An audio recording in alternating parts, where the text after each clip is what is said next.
Welcome to Agastya predictive technique. ఈరోజు మనం మాట్లాడుకోబోయేది గ్రహ దృష్టులు, planetary aspects.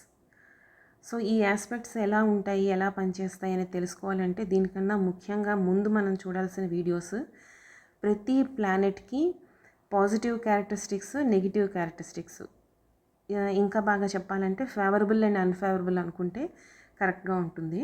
So favourable and unfavourable characteristics అన్నవి ఒక ప్లానెట్కి ఎలా ఉంటాయి, వాటి రిజల్ట్ ఎలా ఉంటుంది అనేది ఆల్రెడీ నేను ఒక్కొక్క ప్లానెట్కి ఒక్కొక్క వీడియో చేశాను. అది ఒకసారి చూడండి. చూసిన తర్వాత మీకు ఈ వీడియో చూస్తే ఇది ఇంకా బాగా అర్థమవుతుంది. ఈ గ్రహ దృష్టిలో తాలూకా ఇన్ఫ్లుయెన్స్ అన్నది ఎలా ఉంటుంది అని మనకు తెలియాలంటే ఫస్ట్ గ్రహం తాలూకా కారకత్వాలు, వాటి క్యారెక్టరిస్టిక్స్ అవి ఏంటో తెలిస్తే ఇంకా బాగా అర్థమవుతుంది. అది ఇంపార్టెంట్. సో అవి చూడండి. నెక్స్ట్ ఈ వీడియో గురించి చెప్పాలంటే ప్లానెట్స్, మన సాంప్రదాయ పద్ధతిలో ఉన్న ప్లానెట్స్కి వాటి దృష్టులు, వాటి ఫలితాలు ఎలా ఉంటాయో ఈ వీడియోలో మనం చెక్ చేసుకుందాం. అయితే సాంప్రదాయ పద్ధతిలో ఉన్న ప్లానెట్స్లో sun, moon, Venus and Mercury. Sun, moon, Venus and Mercury ఈ ప్లానెట్స్కి సప్తమ దృష్టి, అంటే అవి ఉన్న రాశి నుంచి ఆపోజిట్ సైన్ని చూస్తూ ఉంటాయి. ఈ సన్, మూన్, వీనస్, మెర్క్యూరీ ఈ నాలుగింటికి సప్తమ దృష్టిని కలిగి ఉంటుంది. ఈ సప్తమ దృష్టి తాలూకా రిజల్ట్ ఎలా ఉంటుంది అంటే దాన్ని మళ్ళీ మనం ఆ వీడియోస్లో చూడాలి. సన్ తాలూకా ఫేవరబుల్, అన్ఫేవరబుల్ క్యారెక్టరిస్టిక్స్ ఏంటి, మూన్ ఎలా పనిచేస్తుంది, వీనస్, మెర్క్యూరీ ఎలా పనిచేస్తాయి అన్నది.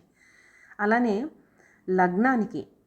లగ్నానికి ఈ సూర్యుడు కానీ, చంద్రుడు కానీ, వీనస్ కానీ, మెర్క్యూరీ కానీ శుభగ్రహాల, అశుభగ్రహాల, పాపగ్రహాల, దుస్థానాధిపతుల, కేంద్రాధిపతుల, కోణాధిపతుల ఇవి ఏంటి అన్నది కూడా మనం చెక్ చేయాలి. దాన్ని బట్టే ఫలిత నిర్ధారణ అన్నది జరుగుతుంది. పాజిటివ్గా పనిచేస్తున్నప్పుడు పాజిటివ్ రిజల్ట్స్ ఇస్తాయి. అదే నెగిటివ్గా పనిచేస్తున్నప్పుడు వాటి రిజల్ట్ నెగిటివ్గా ఉంటుంది. ఆ తర్వాత మార్స్, జూపిటర్ అండ్ శని ఈ మూడింటికి సప్తమ దృష్టితో పాటు కొన్ని ఎక్స్ట్రా స్పెషల్ దృష్టిలు కూడా ఇచ్చారు. ఫర్ ఎగ్జాంపుల్ ఫస్ట్ మార్స్ చూద్దాం. మార్స్కి సప్తమ దృష్టి ఎలానో ఉంటుంది. ఈ మార్స్కి సప్తమ దృష్టితో పాటు అది ఉన్న భావం నుంచి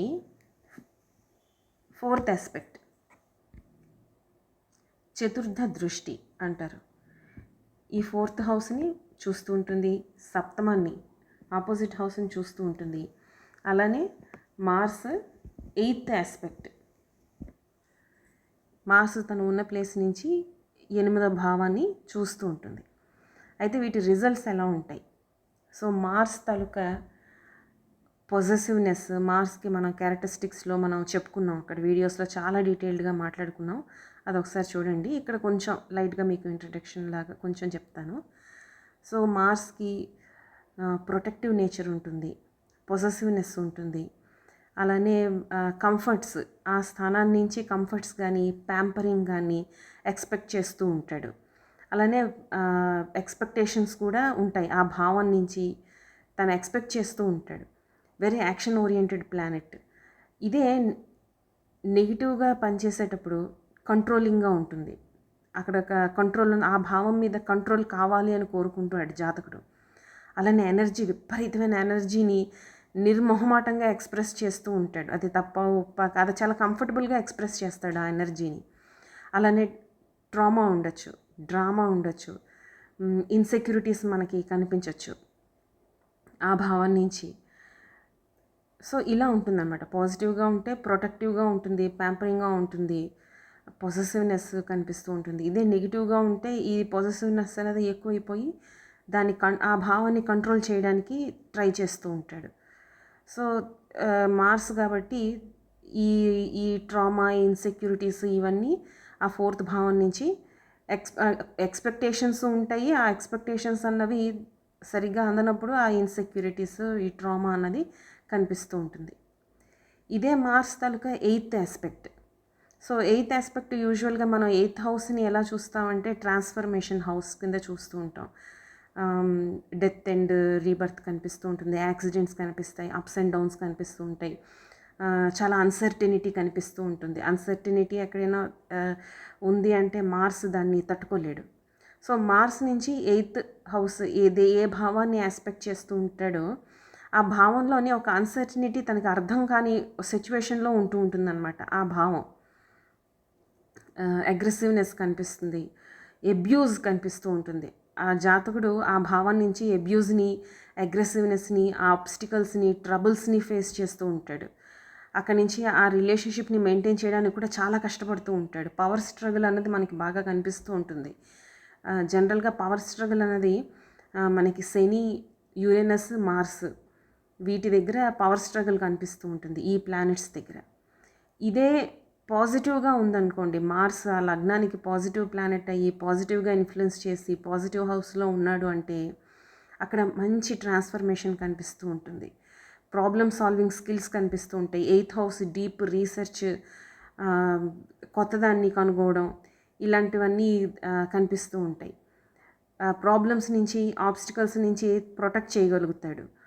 అలాగే ఇన్హెరిటెడ్ ప్రాపర్టీస్ కనిపిస్తూ ఉంటాయి. తనకి ఇన్నర్ కోర్ స్ట్రెంగ్త్ అన్నది ఆ భావం నుంచి వస్తూ ఉంటుంది వ్యక్తికి. సో ఇలా పాజిటివ్ కానీ నెగిటివ్ కానీ ఆ దృష్టి అన్నది ఫస్ట్ మార్స్ తాలూకా స్ట్రెంగ్త్ని మనం జడ్జి చేయగలిగితే ఆ దృష్టిని కూడా మనం జడ్జి చేయొచ్చు ఈజీగా. ఇదే జూపిటర్ దగ్గరికి వచ్చేసరికి, జూపిటర్ మనం చెప్పుకున్నాం పూర్ణ శుభత్వాన్ని కలిగి ఉన్న ప్లానెట్. ఈవెన్ అది లగ్నానికి మ్యాలిఫిక్ ప్లానెట్ అయినా కూడా తన దృష్టి మటుకు ఎప్పుడు శుభత్వాన్ని కలిగి ఉంటుంది అని చెప్తారు. సో జూపిటర్, ఫర్ ఎగ్జాంపుల్ జూపిటర్ని తీసుకుంటే, జూపిటర్ కూడా ప్రతి ప్లానెట్ సప్తమ భావాన్ని, సప్తమ దృష్టిని కలిగి ఉంటుంది ఫర్ ష్యూర్. దాంతోపాటు జూపిటర్కి పంచమం, ఫిఫ్త్ హౌస్, తను ఉన్న ప్లేస్ నుంచి పంచమ స్థానాన్ని చూస్తూ ఉంటాడు. అలానే తను ఉన్న ప్లేస్ నుంచి నైన్త్ ఆస్పెక్ట్, తను ఉన్న ప్లేస్ నుంచి నైన్త్ స్థానాన్ని కూడా చూస్తూ ఉంటారు. 7, 5, 7, 9 ఈ ఆస్పెక్ట్స్ని కలిగి ఉంటాడు జూపిటర్. అయితే జూపిటర్ తాలూకా నైన్త్ ఆస్పెక్ట్, మనకి నైన్త్ హౌస్ కూడా న్యాచురల్ జోడియాక్లో గురుస్థానం కింద చెప్పుకుంటాం. సో జూపిటరే గురుగ్రహం. సో ఇది దీని తాలూకా fifth aspect. So fifth aspect, fifth ఏ భావం మీద పడుతుందో, ఏ ప్లానెట్స్ మీద పడుతుందో, సో దాన్ని మనం నేర్చుకోవాలన్నమాట. నేర్చుకోవాల్సిన అవసరం మనకు ఉంటుంది, మనం నేర్చుకోవాలి దాని గురించి. Jupiter is all about learning and wisdom. అలానే జూపిటర్ తాలూకా నైన్త్ ఆస్పెక్ట్, ఈ 9వ దృష్టి ఏ భావం మీద, ఏ గ్రహం మీద పడుతుందో దానికి సంబంధించిన నాలెడ్జ్ మనకు ఆల్రెడీ ఉంటుంది. ఒకవేళ కొంత నాలెడ్జ్ మనం ఉన్నా దాని మీద మనసు పెట్టి మనం నేర్చుకోవాలి అనుకుంటే చాలా ఈజీగా మనం నేర్చేసుకుంటాం దాన్ని. It's Jupiter aspect, fifth, seventh, ninth aspect 3 మనకి బ్లెస్సింగ్స్ అని చెప్పచ్చు. సో పంచమం మనం నేర్చుకోవాలి ఈ లైఫ్లో, నైన్త్ మనం ఆల్రెడీ అది నేర్చుకునే పుట్టాం. ఇది జూపిటర్ తాలూకా దృష్టి తాలూకా ఫలితాలు. నెక్స్ట్ వచ్చేసరికి శని. శని తాలూకా దృష్టి ఫలితాలు ఎలా ఉంటాయి అంటే, శనిని మనం తీసుకున్నప్పుడు ఎప్పటిలాగే సప్తమ భావాన్ని ఆస్పెక్ట్ చేస్తూ ఉంటుంది. దాంతోపాటు శనికి త్రిపాద దృష్టి అంటే థర్డ్ భావాన్ని చూస్తూ ఉంటుంది. అలానే శని కర్మకారకుడు కాబట్టి 10th ఆస్పెక్ట్ కూడా శనికి ఉంది. సో ఎక్స్ట్రా సప్తమ భావంతో పాటు ఎక్స్ట్రాగా ఇచ్చిన ఆస్పెక్ట్స్ ఏంటంటే, ఒకటి త్రిపాద దృష్టి, థర్డ్ భావం, శని తను ఉన్న ప్లేస్ నుంచి 3వ భావాన్ని చూస్తూ ఉంటాడు. అలానే శని తను ఉన్న ప్లేస్ నుంచి మళ్ళీ దశమ భావాన్ని కూడా చూస్తూ ఉంటాడు. సో మనకి మామూలుగా అయితే థర్డ్ భావం ఏంటి, కమ్యూనికేషన్, అలానే స్ట్రెంగ్త్, భుజ బలం అంటారు కదా, అది థర్డ్ హౌస్ కూడా షోల్డర్స్ మనం చెప్తాం, స్ట్రెంగ్త్. అలానే third house siblings, communication, hard working. Shani అంటేనే మళ్ళీ హార్డ్ వర్కింగ్. సో ఇక్కడ థర్డ్ హౌస్ దగ్గరికి వచ్చేసరికి శని అదే మళ్ళీ పాజిటివ్గా ఉంది అంటే ఆ కమ్యూనికేషన్ అంతా బాగుంటుంది. తను ఎంతవరకు మాట్లాడాలో అంతవరకు మాట్లాడతాడు, ఎక్స్ట్రాగా ఏమీ మాట్లాడు. అలాగే తనకి స్ట్రెంగ్త్, థర్డ్ భావం ఏదైతే ఉంటుందో అది జాతకుడికి స్ట్రెంగ్త్ అవుతుంది. అక్కడి నుంచి మంచి సపోర్ట్ అనేది వస్తూ ఉంటుంది, ఎంకరేజ్మెంట్ వస్తుంది, విల్ పవర్ అనేది వస్తూ ఉంటుంది.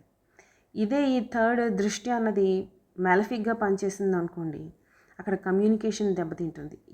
ఆ భావం నుంచి అక్కడ ఉన్న ఆ వ్యక్తులతో కానీ ఏం మాట్లాడినా గొడవే, ఏమీ అర్థం అవ్వదు. వాళ్ళు చెప్పేది మనకు అర్థం అవ్వదు, మనం చెప్పేది వాళ్ళకి అర్థం అవ్వదు. అలానే బ్యాక్ స్టాబింగ్ అన్నది, మ్యానిపులేషన్ అన్నది బాగా కనిపిస్తూ ఉంటుంది. చాలా జాగ్రత్తగా ఉండాలి. శని తరుక థర్డ్ ఆస్పెక్ట్ అన్నది దాని గురించి అవేర్నెస్ అన్నది కంపల్సరీ మనం ఆ అవేర్నెస్ని పెంచుకోవాలి. ఎందుకంటే అది నెగిటివ్గా పనిచేసింది అంటే మనకి చాలా ప్రాబ్లమ్స్ వస్తాయి అక్కడి నుంచి. సో హ్యాండిల్ చేయడం కష్టం. We need to learn how to handle it. దాన్ని చాలా జాగ్రత్తగా అబ్జర్వ్ చేస్తూ ఉండాలి. ఆ భావం నుంచి వచ్చే రిజల్ట్స్ని, అక్కడ ఉండే వ్యక్తుల్ని, వాటిని బాగా అబ్జర్వ్ చేస్తూ ఉండాలి. వాటి గురించి తెలుసుకుంటూ ఉండాలి. వాళ్ళని మేనేజ్ చేయాలి. మన స్ట్రెంగ్త్ని అక్కడ చూపిస్తూ ఉండాలి. లేకపోతే ఫ్రస్ట్రేషన్ అన్నది క్రియేట్ అవుతుంది. తర్వాత శని తాలూకా దశమ దృష్టి, 10th ఆస్పెక్ట్. 10th ఆస్పెక్ట్ ఏంటి? ఆ 10th ఆస్పెక్ట్ భావం ఎక్కడ పడుతుందో దాని మీద వ్యక్తి హార్డ్ వర్క్ చేయడానికి ఇష్టపడతాడు. అది కర్మస్థానం. హార్డ్ వర్క్ అని అనుకోడు అసలు, చాలా ఇష్టంగా చేస్తూ ఉంటాడు, చాలా హ్యాపీగా పనిచేస్తూ ఉంటాడు. ఆ పని అన్నది తనకి రోజులో మెలకు ఉన్నంతసేపు దాని మీద దృష్టి ఉంటూ ఉంటుంది. దానికోసమే రీసెర్చ్ చేస్తూ ఉంటాడు, దానికోసమే పాటుపడుతూ ఉంటాడు జీవితం అంతా. బాగుంటుంది. ఇదే నెగిటివ్గా పనిచేసిందంటే ఆ పని లేట్ అవ్వడం, ఫ్రస్ట్రేషన్ రావడం, పోస్ట్పోన్మెంట్ కనిపిస్తూ ఉంటుంది, పనికి అడ్డంకులు వస్తూ ఉంటాయి, చాలా స్ట్రగుల్స్. అక్కడ స్టెబిలిటీ, ఆ వర్క్ స్టెబిలిటీ మెయింటైన్ చేయడానికి చాలా కష్టపడుతూ ఉంటారు. కొన్నిసార్లు ఎస్కేప్ అయిపోతే బాగుండు, పని మానేసి కూర్చుంటే బాగుండు అని కూడా అనిపిస్తూ ఉంటుంది. సో ఇలా ఉంటుందన్నమాట. పాజిటివ్గా ఉంటే బాగుంటుంది, నెగిటివ్గా ఉంటే అన్ఫేవరబుల్ కండిషన్స్లో ఫ్రస్ట్రేషన్ అన్నది కనిపిస్తూ ఉంటుంది వ్యక్తికి. అయితే ఏదైనా planet, for example any planet, sun తీసుకుందాం. సన్ ఇక్కడ సింహరాశికి అధిపతి. సో ఈ సన్, సూర్యుడు కుంభంలో ఉండి ఈ సింహరాశి మీద సప్తమ దృష్టి పెడుతున్నప్పుడు, అంటే తన ఓన్ హౌస్ని చూస్తున్నాడు. సో ఏదైనా ప్లానెట్ తన సొంత రాశిని, తన ఓన్ భావాన్ని చూస్తున్నప్పుడు అక్కడ నెగిటివ్ రిజల్ట్స్ ఇవ్వదు. ఎందుకంటే తన ఓన్ భావాన్ని, తన ఇంటిని చెడగొట్టుకోవడానికి చూసుకోడు, ఎవరు చూడరు అలాగా. సో ఎప్పుడైనా ఓన్ హౌస్ని, సొంత గృహాన్ని, సొంత భావాన్ని చూస్తున్నప్పుడు అక్కడ మనకి బెనిఫిట్ రిజల్ట్సే కనిపిస్తాయి. అయితే మనం ప్రతిసారి గుర్తుంచుకోవాల్సింది ఏంటంటే ఆ ప్లానెట్ అన్నది ఆ లగ్నానికి సహజ శుభుడ, సహజ పాప, దుస్థానాధిపత, మారక బాధకాధిపత, ఉపచయ స్థానాధిపత ఏ భావంలో ఉన్నాడు, ఆ లగ్నానికి తను ఎలాంటి ఎనర్జీని ఇస్తున్నాడు అన్నది మనం చూసుకోవాలి. దాన్ని బట్టి మనకి పాజిటివ్ రిజల్ట్ అయితే మనం ఎలా దాన్ని ప్రిడిక్ట్ చేయాలి, నెగిటివ్ రిజల్ట్ అయితే ఎలా ప్రిడిక్ట్ చేయాలి అన్నది మనకి ఒక క్లియర్ ఐడియా ఉంటుంది. అయితే ఇంకొక ఎగ్జాంపుల్ చెప్తాను. ఇదే for example Jupiter taluka aspect, 9th aspect తన స్వగృహాన్ని చూస్తూ ఉంటాడు. జూపిటర్ తాలూకా పంచమ దృష్టి, జూపిటర్ తాలూకా సప్తమ దృష్టి. అయితే ఈ 9th ఆస్పెక్ట్ అన్నది తన స్వగృహాన్ని చూసుకుంటున్నాడు కాబట్టి ఇక్కడ ఎప్పుడు పాజిటివ్ రిజల్ట్నే ఇస్తాడు. కానీ జూపిటర్ ఎలాగో సహజ శుభగ్రహం కాబట్టి మనకి అక్కడ కూడా పాజిటివ్ రిజల్ట్సే కనిపిస్తూ ఉంటాయి. అలానే మూన్, చంద్రుడు కదా సప్తమ దృష్టి తన సొంత గృహాన్ని చూసుకుంటూ ఉంటాడు, కర్కాటకం. ఇలా చూసేటప్పుడు కూడా పాజిటివ్ రిజల్ట్ వస్తుంది. అలానే ఇన్ కేస్ చంద్రుడికి ఇక్కడ శ్రవణం ఉంటుంది, స్వనక్షత్రం, చంద్రుడి తాలూకు నక్షత్రం, శ్రవణానికి చంద్రుడు అధిపతి. మనం ముందర వింశోత్తరి దశా సిస్టమ్ ఆ వీడియోలో మనం చెప్పుకున్నాం. ప్రతి గ్రహానికి 3 నక్షత్రాలను ఇచ్చారు. సో ఇదే చంద్రుడు శ్రవణ నక్షత్రంలో ఉండి స్వనక్షత్రంలో ఉండి మళ్ళీ తన సొంత హౌస్ని చూస్తున్నప్పుడు అగైన్ మళ్ళీ ఇక్కడ శుభ ఫలితాలు ఉంటాయి. ఇలా అన్నమాట. అయితే ఇదే ప్లానెటరీ ఆస్పెక్ట్స్ అన్నవి మనకి వెస్ట్రన్లోకి వచ్చేసరికి మారుతుంది. మనం ఇక్కడ వేదికలో చెప్పుకునేటప్పుడు ఎనర్జీ అంతా అంటే దృష్టి ఆస్పెక్ట్ అన్నది వన్ వేలో ఉంటుంది. కానీ ఇదే వెస్ట్రన్ ఆస్ట్రాలజీ దగ్గరికి వచ్చేసరికి వెస్ట్రన్లో యాంగిల్ బిట్వీన్ ద ప్లానెట్స్ అని చెప్పుకుంటారు. ఆ యాంగిల్ బిట్వీన్ ద ప్లానెట్స్ గురించి చూసేటప్పుడు ఇక్కడ ఫర్ ఎగ్జాంపుల్ మెర్క్యూరీని తీసుకుందాం. ఇది వెస్ట్రన్లో అయితే వెస్ట్రన్లో ఈ ఆస్పెక్ట్ ఇది 120 degrees ఆస్పెక్ట్ అంటే కోణ దృష్టి కలిగి ఉన్నప్పుడు ఇక్కడ ఎనర్జీ ఎలా ఉంటుందంటే మూన్ మెర్క్యూరీ తోటి ఎనర్జీని షేర్ చేసుకుంటూ ఉంటుంది. అలానే మెర్క్యూరీ కూడా మూన్ తోటి ఎనర్జీని షేర్ చేసుకుంటూ ఉంటుంది. సో ఎనర్జీ అన్నది వెస్ట్రన్ ఆస్ట్రాలజీలో ఎక్స్చేంజ్ ఆఫ్ ఎనర్జీ అన్నది మనం చూస్తాం. వేదిక్లో ఏంటంటే ఓన్లీ ఎనర్జీ వన్ వే. ఈ ఎనర్జీ వన్ వే వెళ్తున్నప్పుడు మనం ఏం చేస్తాం, ఓన్లీ మూన్ని మాత్రమే ఎనర్జీ పాజిటివ్ ఎనర్జీ వెళ్తుందా, అన్ఫేవరబుల్గా ఉందా, ఫేవరబుల్గా ఉన్నది అని చెక్ చేస్తూ ఉంటాం. కానీ ఇక్కడ వెస్ట్రన్ దగ్గరికి వచ్చేసరికి ఏంటంటే వీళ్ళకి ఒక ఇంపార్టెంట్ 6 రకాల దృష్టులు ఉంటాయి, 6 రకాల యాంగిల్స్. సో ఈ 6 యాంగిల్స్లో కొన్ని పాజిటివ్ రిజల్ట్ ఇచ్చే ఉంటాయి, కొన్ని నెగిటివ్ రిజల్ట్స్ ఇచ్చే ఉంటాయి. అప్పుడు ఏంటంటే ఫస్ట్ యాంగిల్ బిట్వీన్ 2 ప్లానెట్స్ అది పాజిటివ్ యాంగిలా నెగిటివ్ యాంగిలా అన్నది ఫస్ట్ చెక్ చేసుకుంటాం. ఆ తర్వాత 2 ప్లానెట్స్ ఈ 2 ప్లానెట్స్ స్ట్రాంగ్గా ఉన్నాయా వీక్గా ఉన్నాయా, నెక్స్ట్ ఈ 2 ఏ పొజిషన్స్లో ఏ భావాల్లో ఉన్నాయి, వీటి ఎనర్జీ పాజిటివ్గా పనిచేస్తుందా నెగిటివ్గా ఎనర్జీ పనిచేస్తుందా అన్నది చెక్ చేసుకుంటూ ఉండాలి. సో నెక్స్ట్ వెస్ట్రన్ యాంగిల్స్ దాని మీద వీడియో చేస్తాను. దాంట్లో దీని గురించి అంతా మనం విపులంగా మాట్లాడుకుందాం. అయితే ఇంకా మనకి సాంప్రదాయ పద్ధతిలో ఉండిపోయినవి ఇంకో 2 గ్రహాలు, అవి రాహు కేతు. మనం రాహుకేతువుల గురించి కూడా ఒక వీడియో చేసుకున్నాం. సో ఫర్ ఎగ్జాంపుల్ తీసుకుంటే రాహువు వృషభ రాశిలోని, కేతువుని వృశ్చిక రాశిలోని తీసుకుందాం. ఈ 2 వీటికి కంఫర్టబుల్ ప్లేసెస్. అయితే ఈ రాహుకేతువులు ఎలా పనిచేస్తాయి, వీటికి దృష్టులు ఉన్నాయి అని చాలామంది చెప్తారు. జూపిటర్కి ఏ దృష్టిలు అయితే ఉన్నాయో రాహుకేతువులకు కూడా అవే దృష్టిలు ఉన్నాయని. అలానే రాహుకేతువులు అన్నవి వక్రించి తిరిగే ప్లానెట్స్ కాబట్టి ఈ రాహుకేతువులు తను ఉన్న భావం నుంచి 12th హౌస్ దాన్ని ఆస్పెక్ట్ చేస్తాయి. ఆ ప్లానెట్ని కూడా 12వ భావంలో ఉన్న ప్లానెట్ని కూడా ఇన్ఫ్లుయెన్స్ చేస్తూ ఉంటాయి అని చెప్తారు.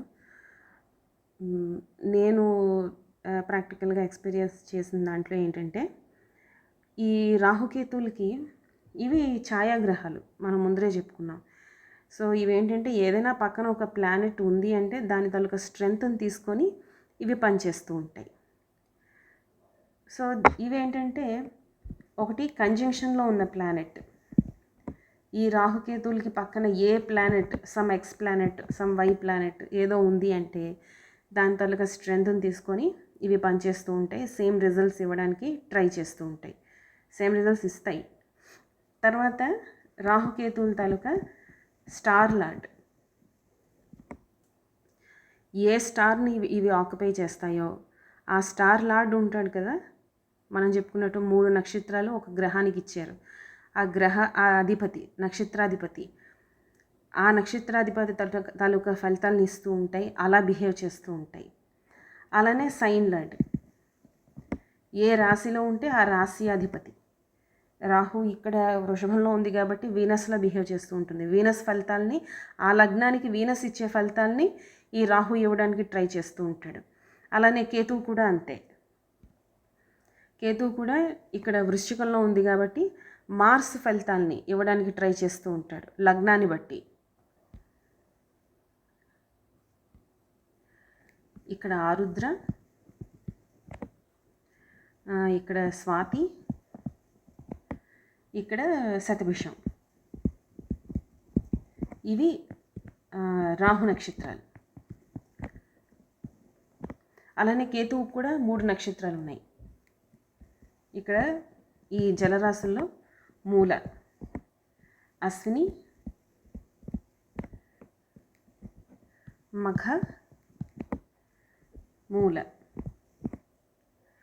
అయితే ఈ రాహు నక్షత్రాల్లో ఏదైనా ప్లానెట్ ఉంది అంటే ఆ ప్లానెట్ తాలూకా రిజల్ట్ని రాహు ఇస్తూ ఉంటాడు. ఎందుకంటే రాహు నక్షత్రాన్ని ఆక్యుపై చేసిన ప్లానెట్ కాబట్టి అక్కడి నుంచి కూడా ఎనర్జీని తీసేసుకుంటాడు. మల్టిపుల్ వేస్లో వీళ్ళు ఎనర్జీని తీసుకొని పనిచేస్తూ ఉంటారు. అలానే కేతువు కూడా అంతే. కేతు నక్షత్రాన్ని ఏదైనా ప్లానెట్ ఆక్యుపై చేసిందంటే అక్కడ కూడా ఫలితాలు, ఆ గ్రహం తాలూకా ఫలితాలు కూడా ఇచ్చే అవకాశం ఉంది. ఇలా పనిచేస్తూ ఉంటాయి. మళ్ళీ ఈ ఫలితాలన్నీ మనం ఎప్పుడు చూస్తాం, ఎక్కడ చూస్తాం అంటే మళ్ళీ వింశోత్తరి దశ సిస్టమ్కి వెళ్తే మనకి టైం పీరియడ్, ఏ సంవత్సరం ఏ నెలలో ఎలాగ రిజల్ట్స్, ఏ రిజల్ట్ కనిపిస్తుంది అన్నది వింశోత్తరి దశ సిస్టమ్ ప్రకారం మనం ప్రిడిక్ట్ చేయొచ్చు. సో ఇదన్నమాట మన వెస్టర్న్ యాంగిల్స్ గురించి, ఈ ఎనర్జీస్ అన్నవి ఎలా ప్లానెట్కి మధ్యలో షేర్ అవుతాయి అన్నది మనం వెస్టర్న్ ఇంకొక వీడియోలో, నెక్స్ట్ వీడియోలో నేను ఎక్స్ప్లెయిన్ చేస్తాను. Keep watching Agastya predictive technique. Thank you.